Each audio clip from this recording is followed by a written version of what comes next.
Hey guys, it's your girl Cheyenne from Plant My Happy Space. Welcome back to the channel. Today, I'm going to be doing some repotting while answering some questions that you guys left on my last video. That way, hopefully it's a little bit less boring. I'm not just talking to the camera. I'm going to be repotting some of my more finicky plants into self-watering pots. If you guys are curious where I got these pots, I'll put the link in the description below. This is going to be the first time I'm using these specific ones, so I can't vouch for them just yet, but they are pretty well rated on Amazon, so you can just read the reviews for yourself if you're super interested in getting them. All right, so I got the questions here on my phone, and I'm going to read them while repotting some of my more finicky plants into some self-watering pots. The first one I'm going to do is my Alocasia Maharani. It looks bad right now because it desperately needs a watering, but I didn't want to water it before putting it into the new pot. I don't mind reusing the soil that's in it because none of these have been potted up for very long, and they're soil that I put in there, so I trust it, and there shouldn't be anything in here like bug-wise. So the first question I'll do is going to be an easy one, which is just how old am I? And I am 23 years old, so that was an easy one. The next one is, what is my job? And I am in the military. I'm in the Air Force, enlisted. And I've been in the Air Force for probably almost 5 years. So I'll probably make a career out of it. I'm just trying to get all the soil off of this, and I'm making a complete mess. This bag did not do anything for me. So the third question is, does my name have a story to it? And my name is Cheyenne. That's my first name. And it does have a little bit of a story. I am part Cheyenne Indian out of Wyoming. I know I don't look it, and that is because I am very, very small amount. I don't even think you could really count it. It's such a small amount, but that is technically why I was named Cheyenne. If you couldn't tell by my hair, I am clearly way more Irish than I am Native American, but that is what she rolled with, so that's what I got. The next question is there a number of plants I won't go over, like having total in my home? And I can't think of a specific number. It's kind of just like, you got to feel it out. Like, I probably won't ever say like, oh, I have this many plants, you know, I think I'm done. But it's kind of just a feeling you have in your home. If it feels overwhelming, if it feels like you're getting close to being overcluttered, then you should probably hold off a little bit. But that's everybody's personal preference. I don't know what it would take for me to get to that point. I'm sure my husband would tell me we were at that point way before I felt like we were at that point. But I have probably just under 200 plants now, and I still don't feel like I'm anywhere close to my max number. I will water them later, but there is the first one, the Alocasia Maharani. Now, the rest of them are all really small anthuriums that I just water way too often, and I'm trying to put in less work for myself, so if I can water them less often, that would be amazing. The next one is, will I ever do a vlog style video? And I mean, sure, if you guys want to start seeing vlogs, I can. I'm pretty boring. My life is not the most exciting thing in the world. Other than work and plants, all I really do is, like, I don't know, chase my dogs around and watch Netflix. Like, I don't do much. But if you're interested in the little bit I do, I guess comment down below and let me know. But yeah, I'm not against it. I just didn't think my life was interesting enough to vlog, but we could do something like that if y'all are interested. So the next one I'm going to do is my Anthurium Crystal Hope. Okay, so the next question is, how did my love for plants start? So here's how this went down, and I think I explained this in a different video as well, but I have no problem telling the story again. So what happened was, I was going on a deployment for what was supposed to be 6 months, but ended up being 8 months. And at the time, I was living alone, and I had a couple of houseplants, which I only had because when I moved out on my own, something in my mind told me that if I wanted to be a grown-up and live on my own, I had to have plants. That was just something adults do. They take care of plants. So I got a few. And I got very, very little. I think I had a bamboo, an aloe vera, and like some succulents and like some type of ivy. I had very little. I had the basics that you can buy at the grocery store, nothing special. And when I was leaving for the deployment, because I lived on my own, I brought all of my plants to my office and asked my coworker to take care of them because she's fairly good with plants. So when I came back after the 8 months, most of them had kicked the bucket. Most of them were either already dead or kind of on their last leg, and I needed to do whatever I could to save them pronto. So I started YouTubing how to basically save my plants. And, and it just spiraled from there of, oh, so this plant died because my coworker put it in low light, but this plant kind of likes low light, so maybe I should start buying these kind of plants. And it spiraled from there. I really got into watching a handful of plant tubers right off the bat. I was obsessed with watching Harley G because I felt like she seemed like a real person with like real plant problems, and I got a lot of my information from her, and then slowly just started watching more and more. So that's kind of how it started. The next one is, what is my oldest plant? And that would be, I just talked about the handful of plants that I had before I was really into plants, and one of them was my bamboo. I'll show you what it looks like right now. Bamboo are such easy care plants, especially if you pot them up in just water with like rocks. You don't have to do anything. You just have to refill it. Like, keep putting water in there. It's the easiest plant you could possibly take care of. So that one was one of the only ones that survived while I was gone. And I still have it to this day. I love it. It's in my guest bedroom right now because bamboo can handle a little bit of a lower light. And my guest bedroom is a very, very low light room. All right. My Anthurium Crystal Hope is all potted up. All right, so the next plant I'm gonna be repotting into the self-watering pots is gonna be my very, very immature King Anthurium that if you watched my last video for all the plants I got last month, this one was one of the ones that I got, and you will have seen it in that video. This is the only one that I'm not gonna use the soil that it's in because it's already acclimated, but this isn't my soil and this isn't the soil mixture I prefer to use for anthuriums, so I'm gonna be using a little bit more of my own mix. And the next question, oh my goodness.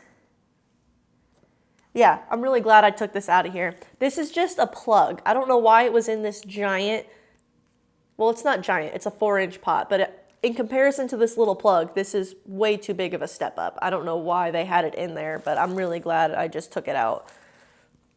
And if you're gonna put it in a 4-inch like this, I would recommend giving it as much of an airy mixture as you can because you don't want to give it root rot by putting it in such a big pot full of thick soil.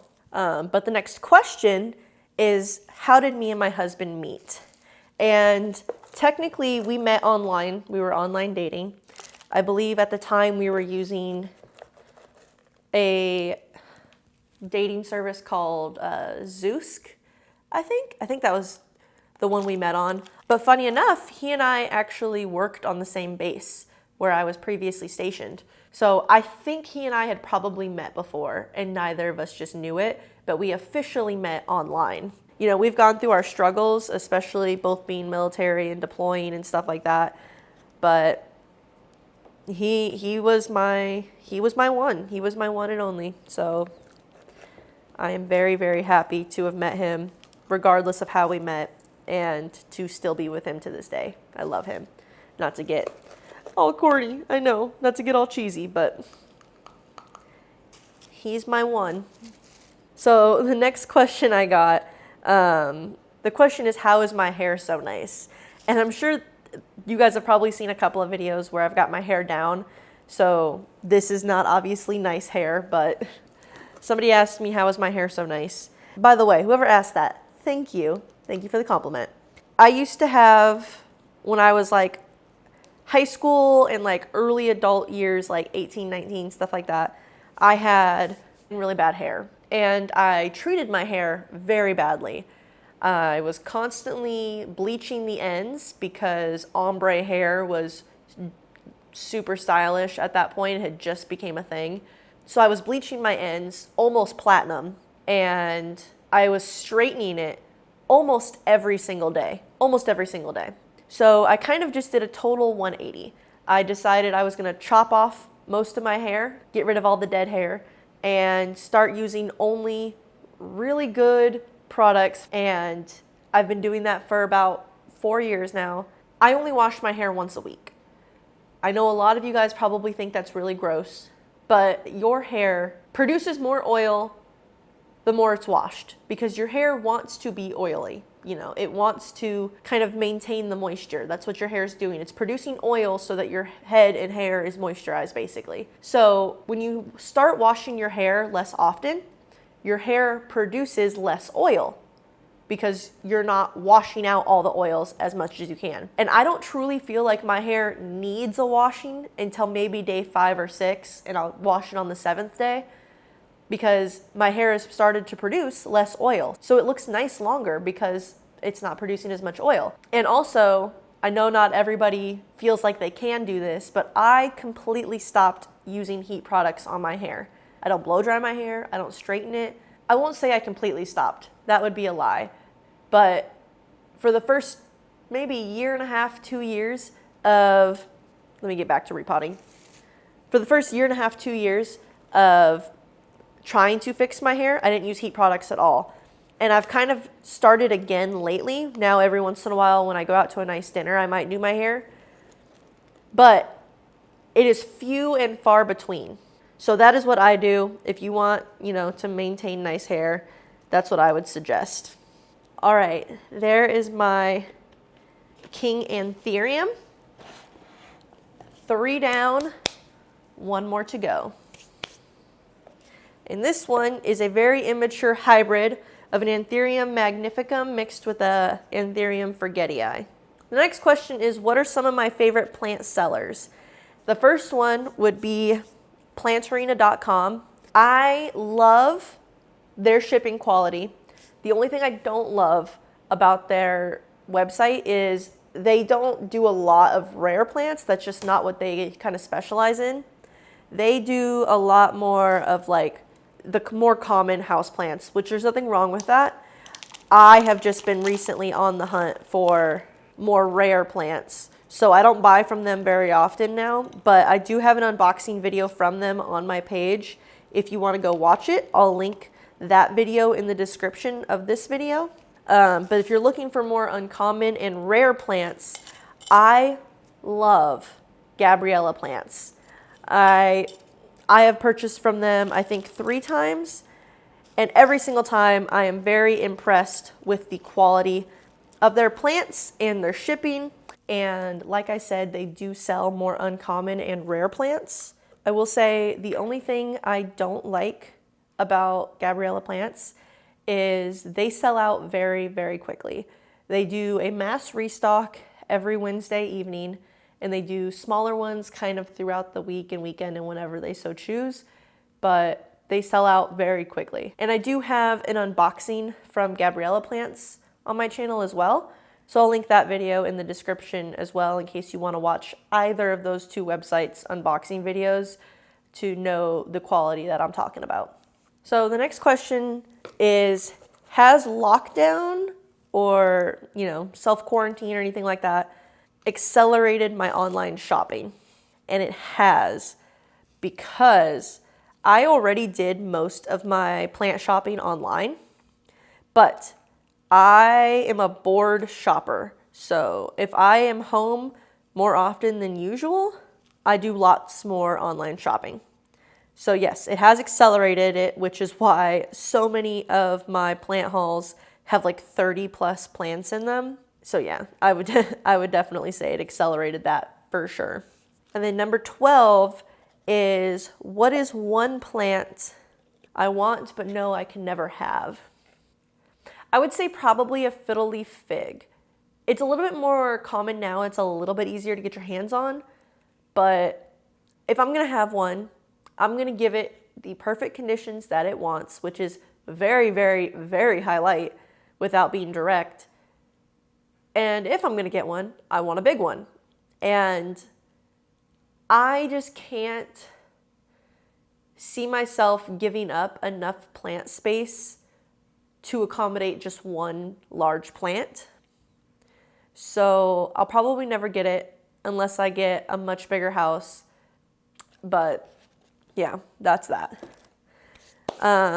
So I have finished repotting those 4 plants. This is what that last anthurium looks like. And I'm super excited. This will hopefully be a lot better for them. And I have one question left, and I intentionally saved it for the end because it's not plant related and it's going to take a while to answer it. And this last question is, a couple people wanted to see all of my tattoos. And I have a lot, which is why I kept this question for the end. So if you don't care about this, peace out. See you in the next video. I know not everybody wants to see this, so I intentionally left it for the end. But I'm going to go through it. I have a lot, and we'll start now.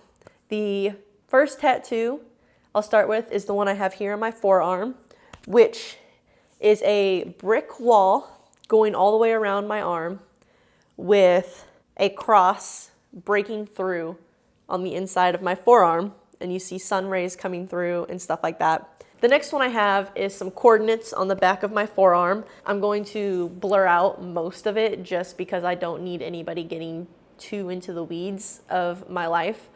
But these coordinates are for the elementary school that I went to, and it's a matching tattoo with my best friend. The next tattoo I have is I have a mandala on my shoulder, and I'll put a picture. This is actually the first tattoo I ever got, and I just wanted something pretty. The next tattoo I have is on one of my shoulder blades. I have a bow and arrow that says "Skin of a lady, heart of a hunter." And then on the other shoulder, it says, "God shook his head the day he made her. Oh, but I bet he smiled."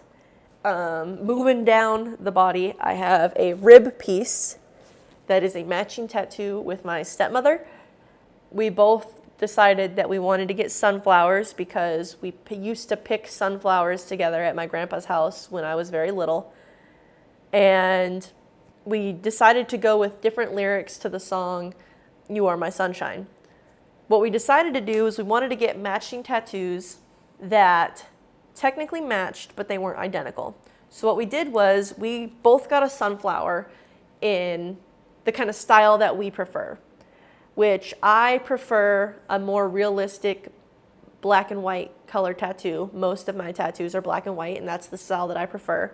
And she got a little bit more of a colorful, cartoony sunflower.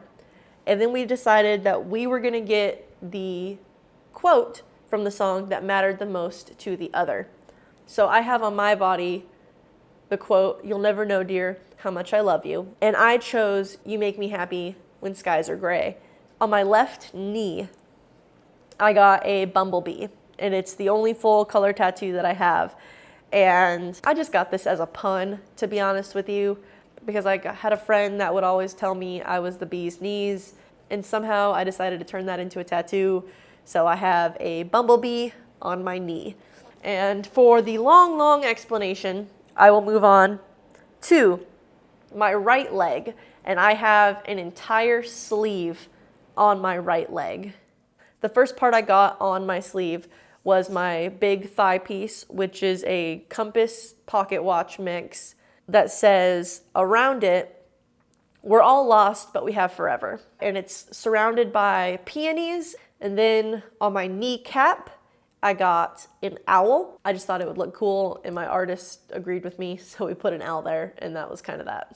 And then on my shin, I have a more traditional style heart and dagger with my brothers and sisters' initials in them. And then on the back of my thigh, I have a beach scene with some mountains and everything. And then on the back of my calf, I have the scene of Ariel from The Little Mermaid having her voice taken. And then I have some roses and some giant mandalas kind of filling up the empty space on my tattoo. I had one artist that did my entire leg, and I think he did an amazing job. Moving down further on my body, I have a tattoo on the top of both of my feet. And don't worry, I'll zoom in because I know some people don't like seeing feet or toes or anything like that. So you'll zoom in to where you're only really seeing the tattoo itself. But on my right foot, I have a little bit of a tribal turtle with 3 different colored flowers. And that is another matching tattoo I got with 2 other friends of mine. We all have the same tattoo with the same color flowers representing the 3 of us. And on my left foot, I have a tattoo that some of you guys might recognize and some of you guys might misinterpret. But it is the anti-possession symbol from the show Supernatural. If you watched that show, you knew what this was before I even said it. But I loved it. That's one of my favorite shows to this day. I love it, and I got that tattoo to symbolize that. All right, guys, that is it for me. I told you, if you stuck around, that tattoo question was going to take a long time to answer, but there it is. If you guys have any questions that either I didn't answer or you want to make sure that I answer in the future, just leave them in the comment section down below, and I'll make sure the next time that I have to repot some plants, I'll just do the same thing and answer some more questions. If you guys enjoy videos like this and getting to know me a little bit, I'll do some more. I'm down for it. If you guys are not already, please subscribe. I would really appreciate it. It helps me out a lot. If you want to follow me on Instagram as well at Plant My Happy Space, you can. But until then, I will see you guys in my next video. Peace out.